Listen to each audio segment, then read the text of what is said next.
America తీసుకునే నిర్ణయం, వేసే అడుగు అమెరికాతో ఆగిపోదు. ప్రపంచం ప్రయాణాన్ని, దిశను డిసైడ్ చేస్తుంది. ఓవైపు యుద్ధాలు, మరోవైపు అవి మిగిల్చిన భయాలు. దేశ చరిత్రలోనే అతిపెద్ద రక్షణ బడ్జెట్కు ఆమోదం తెలిపింది అమెరికా. ఇదే ఇప్పుడు ప్రపంచాన్ని వణికిస్తోంది. చైనా, రష్యా, ఇరాన్ ఒకేసారి యుద్ధానికి వచ్చినా సరే ఎదుర్కొనేలా ఈ డిఫెన్స్ బడ్జెట్కు గ్రీన్ సిగ్నల్ ఇచ్చింది అమెరికా. నిజంగా దీని వెనక అమెరికా వ్యూహం ఏంటి? ఆ మూడు దేశాలు కూటమిగా యుద్ధం చేస్తున్నాయనే అనుమానం అగ్రరాజ్యానికి ఉందా? యుఎస్ రక్షణ బడ్జెట్ తో ప్రపంచానికి టెన్షన్. 111 లక్షల కోట్ల రక్షణ బడ్జెట్ కు ఆమోదం. అమెరికా చరిత్రలోనే అతిపెద్ద బడ్జెట్. ఇరాన్ తో యుద్ధం కోసం బడ్జెట్ కు ఆమోదం.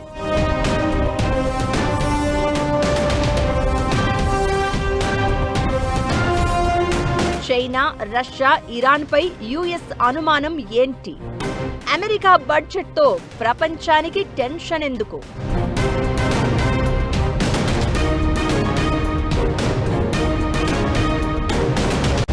ప్రపంచాన్ని ఏలుతున్న అమెరికా తన పవర్ ఏంటో మరోసారి చూపించే ప్రయత్నం చేస్తోంది. అమెరికా ప్రతినిధుల సభ లేటెస్ట్ గా $1.15 ట్రిలియన్, అంటే సుమారు 111 లక్షల కోట్ల భారీ రక్షణ బడ్జెట్ కు ఆమోదం తెలిపింది. అమెరికా చరిత్రలోనే ఇది అతిపెద్ద రక్షణ బడ్జెట్. ప్రపంచంలోని దాదాపు 178 దేశాల జీడీపీ కంటే ఇది ఎక్కువ. అంటే ఆ దేశాలు ఏడాది మొత్తం ఎంతైతే సంపాదిస్తాయో అంతకు మించి తమ దేశ రక్షణ రంగం మీద అమెరికా ఖర్చు చేయబోతోందన్నమాట. ఈ రికార్డు స్థాయి బడ్జెట్ ను పలు రంగాల్లో ఉపయోగించాలనేది అమెరికా ప్లాన్. ఈ బడ్జెట్ తో ఇకపై ఒక్కో యుద్ధాన్ని మాత్రమే కాకుండా చైనా, రష్యా, ఇరాన్ లాంటి దేశాల నుంచి ఒకేసారి ఎదురయ్యే సవాళ్లను ఎదుర్కొనేందుకు సైన్యాన్ని మరింత బలోపేతం చేయాలని భావిస్తోంది. ఇరాన్తో ఉద్రిక్తతలు, రెడ్ సీ భద్రత, మిడిల్ ఈస్ట్లోని సైనిక కార్యకలాపాల కోసం ప్రత్యేక నిధులు, ఇండో పసిఫిక్ ప్రాంతంలో చైనా ప్రభావాన్ని ఎదుర్కొనేందుకు నౌకాదళం, క్షిపణి వ్యవస్థల ఆధునీకరణ, ఏఐ ఆధారిత డ్రోన్లు, సైబర్ వార్ఫేర్, హైపర్సోనిక్ క్షిపణుల అభివృద్ధికి ఈ భారీ పెట్టుబడులు పెట్టేందుకు రెడీ అవుతోంది.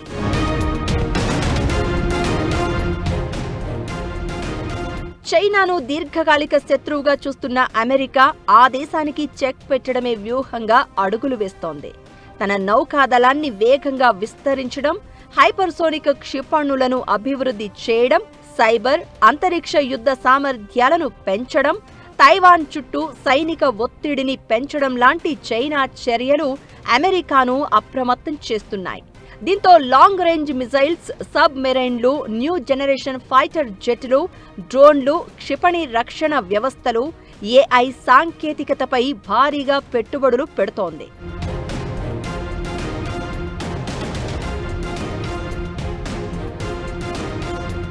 క్వాడ్, ఆకస్ లాంటి భద్రతా భాగస్వామ్యాలను కూడా మరింత బలోపేతం చేస్తోంది. 4 ఏళ్ల కింద రష్యా యుద్ధం మొదలుపెట్టినప్పటి నుంచి యుక్రెయిన్కు అమెరికా $వేల కోట్ల సైనిక సాయం అందిస్తోంది. ఇకటు ఇజ్రాయిల్, హమాస్ యుద్ధం, ఎర్ర సముద్రంలో హౌతీల దాడులు, ఇరాన్తో పెరుగుతున్న ఉద్రిక్తతల కారణంగా మిడిల్ ఈస్ట్లో అమెరికా అదనపు నౌకలు, యుద్ధ విమానాలు, సైనికులను మోహరించింది. ఇలా ప్రపంచంలోని పలు ప్రాంతాల్లో ఒకేసారి సైనిక చర్యలు చేపట్టే సామర్థ్యాన్ని కొనసాగించాలి అంటే భారీ రక్షణ వ్యయం తప్పదని ఈ బిల్లుకు అమెరికా కాంగ్రెస్ ఆమోదం తెలిపింది. ఇకటు ఇరాన్పై వరుసగా 12వ రోజు కూడా అమెరికా వైమానిక దాడులు జరిపింది. ప్రాంతీయ జల మార్గాల్లో ప్రయాణించే వాణిజ్య నౌకలు, పౌర నౌకాయానానికి ముప్పు కలిగించే ఇరాన్ సామర్థ్యాన్ని దెబ్బతీయడమే లక్ష్యంగా ఈ అటాక్స్ సాగాయి. సముద్ర మార్గాలకు అంతరాయం కలిగించే ఇరాన్ సామర్థ్యం మరింత క్షీణించే వరకు ఇవి ఇలానే కంటిన్యూ అవుతాయని అమెరికా చెప్తోంది. ఇకటు అమెరికా దాడులపై ఇరాన్ ఘాటుగా రియాక్ట్ అయింది. తమ మౌలిక సదుపాయాలపై యుఎస్ దాడి చేస్తే ఈ ప్రాంతంలోని చమురు, గ్యాస్, విద్యుత్, ఆర్థిక సంస్థలను లక్ష్యంగా చేసుకుంటామని ఇరాన్ వార్నింగ్ ఇచ్చింది. ఓవైపు శాంతి ఒప్పందం చర్చలు జరుగుతున్న సమయంలో మళ్లీ దాడులు మొదలు కావడం దేశ చరిత్రలోని అతిపెద్ద రక్షణ బడ్జెట్కు అమెరికా ఆమోదం తెలపడం కొత్త చర్చకు తెరతీస్తోంది. నిజానికి 1.15 ట్రిలియన్ డాలర్లలో ఎక్కువ భాగం ఇరాన్తో జరుగుతున్న యుద్ధం ఖర్చులను భరించేందుకు ఉపయోగించనున్నట్లు తెలుస్తోంది. ఇదే ఇప్పుడు హాట్ టాపిక్ అవుతోంది.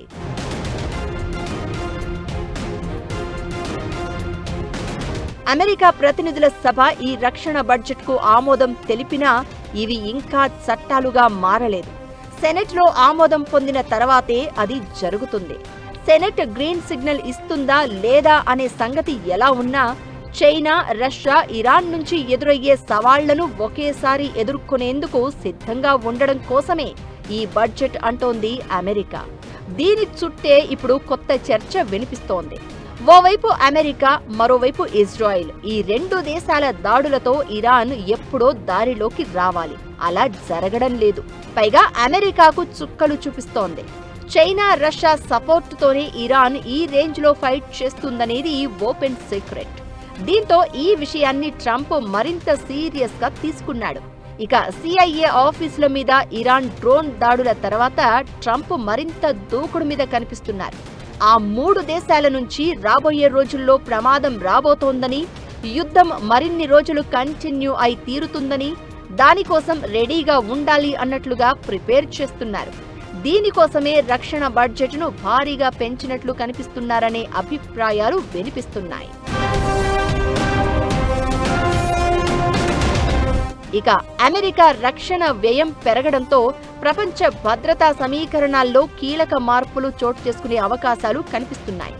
ముఖ్యంగా అమెరికా, చైనా మధ్య సైనిక పోటీ తీవ్రమయ్యే ఛాన్స్ ఉందనే వాదనలు వినిపిస్తున్నాయి. మిడిల్ ఈస్ట్లో పెరుగుతున్న సైనిక కార్యకలాపాలు, ముడి చమురు ధరలు, సముద్ర వాణిజ్య మార్గాలపై ప్రభావం చూపే అవకాశం ఉందని నిపుణులు భావిస్తున్నారు. ఈ భారీ బడ్జెట్ ద్వారా ప్రపంచంలో తన సైనిక ఆధిపత్యాన్ని కొనసాగించాలనే సంకల్పాన్ని అమెరికా స్పష్టంగా చాటుతోంది. మరీ ముఖ్యంగా ఈ బడ్జెట్ ఆమోదంతో ఇరాన్లో యుద్ధం కొత్త మలుపు తీసుకోవడం ఖాయంగా కనిపిస్తోంది. చైనా, రష్యా, ఇరాన్ మధ్య సహకారంపై కొత్త చర్చకు కారణమవుతోంది. పశ్చిమాసియాలో యుద్ధం చేస్తోంది ఇరాన్తో మాత్రమే కాదు, చైనా, రష్యా, ఉత్తర కొరియాతో కూడా. అమెరికా ఇదే ఫిక్స్ అయింది. ఆ దేశాల నుంచి రాబోయే సవాళ్లను ఎదుర్కొనేందుకు రెడీగా కనిపిస్తోంది. దీనికోసం భారీ బడ్జెట్ కేటాయిస్తోంది. అసలు చైనా, రష్యా నుంచి ఇరాన్కు ఎలాంటి సపోర్ట్ లభిస్తోంది? యుద్ధం కొనసాగాలని చైనా భావిస్తోందా? దీని వెనక డ్రాగన్ కంట్రీ వ్యూహం వేరే ఉందా?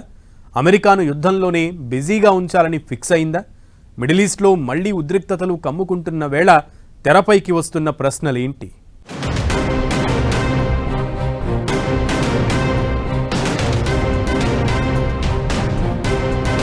మిడిల్ ఈస్ట్లో 3 దేశాలతో అమెరికా వార్.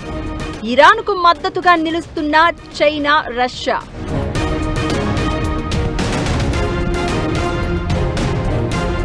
ఇరాన్కు మద్దతుగా చైనా వ్యూహమేంటి? యుద్ధం కొనసాగితే చైనాకు లాభమేనా? రష్యా మీద అమెరికాకు ఉన్న డౌట్ ఏంటి?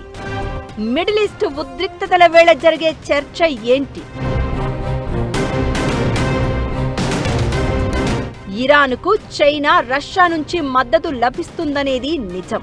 అయితే అది ఎంతవరకు అనే దానికి ఆధారాలు లేవు. ఇదే అమెరికాను టెన్షన్ పెడుతోంది. 3 దేశాల మధ్య బలపడుతున్న సహకారం తమ ఆధిపత్యానికి సవాలు విసిరే పరిస్థితికి కారణం అవుతుందనేది అమెరికా ఆలోచన. దీంతో దీనికి ఎలాగైనా చెక్ పెట్టాలని ఫిక్స్ అయింది. భారీ బడ్జెట్ ఆమోదం వెనుక ఒక రకంగా ఇది కూడా ఓ కారణం అనే అభిప్రాయాలు వినిపిస్తున్నాయి. ఇకటు గల్ఫ్ ప్రాంతంలోని CIA స్థావరాలపై ఇరాన్ డ్రోన్ దాడుల్లో రష్యా సహకారం ఉందనే అనుమానం అమెరికాను వెంటాడుతోంది. దీనికి సంబంధించి అమెరికా దర్యాప్తు కూడా స్టార్ట్ చేసింది. లక్ష్యాలను అత్యంత ఖచ్చితత్వంతో ఛేదించిన ఈ దాడుల వెనుక నిఘా సమాచారం, అధునాతన డ్రోన్ సాంకేతికతను రష్యా అందించి ఉండొచ్చనేది అమెరికా నిఘా సంస్థల అనుమానం. ఈ దాడిలో రష్యా ప్రత్యక్షంగా సహకరించి ఉంటే ఇరాన్కు మాస్కో ఇస్తున్న సైనిక మద్దతు మరింత ప్రమాదకర స్థాయికి చేరినట్లే అని అమెరికా అధికారులు భావిస్తున్నారు. నిజానికి వెనుజువేలా పరిణామాల తర్వాత అదే స్ట్రాటజీతో ఇరాన్ను దారిలోకి తెచ్చుకోవచ్చని, మహా అయితే వారం రోజుల్లో పని ముగించేయొచ్చని అమెరికా భావించింది. కట్ చేస్తే సీన్ మొత్తం రివర్స్ అయింది. అగ్రరాజ్యానికి ఇరాన్ చుక్కలు చూపిస్తోంది. ఈ యుద్ధంలో ఇరాన్కు ప్రత్యక్షంగా చైనా సాయం అందించింది అనే దానికి ఎలాంటి ఆధారాలు లేకపోయినా సాయం చేసింది అనేది మాత్రం నిజం.